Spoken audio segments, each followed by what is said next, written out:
पुस्तकाविषयी माझे मनोगत व्यक्त करणार आहे. मी वाचलेले पुस्तक म्हणजे श्यामची.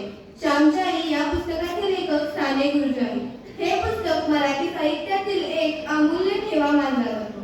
हे पुस्तक साने गुरुजींच्या बालपणावर आधारित आहे. श्याम हे त्यांचे लहानपणीचे नाव होते.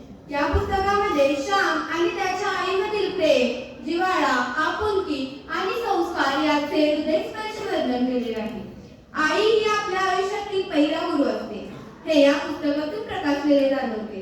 श्यामची आई अत्यंत साधी, कष्टाळू आणि प्रेमळ स्त्री होती.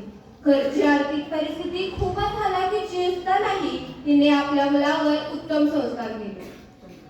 ती नेहमी सत्य बोलणे, प्रामाणिक राहणे, दुसऱ्यांना मदत करणे, मोठ्यांचा आदर करणे आणि गरिबांबद्दल सहानुभूती बाळगणे याचे धडे श्यामला देत असे. तिच्या प्रत्येक प्रसंगातून एक महत्त्वाचा जीवनमूल्याचा संदेश मिळतो.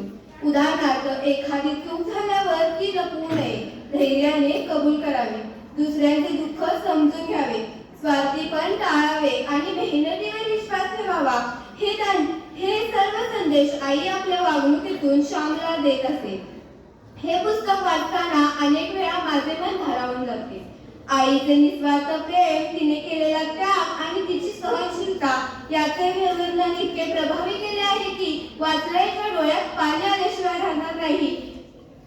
आई आपल्या मुलासाठी किती कष्ट करते आणि त्याच्यासाठी किती त्याग करते याची जाणीव या पुस्तकातून स्पष्ट होते. आजच्या आधुनिक आणि धावपळीच्या जीवनात आपण अनेकदा मूल्य विसरतो.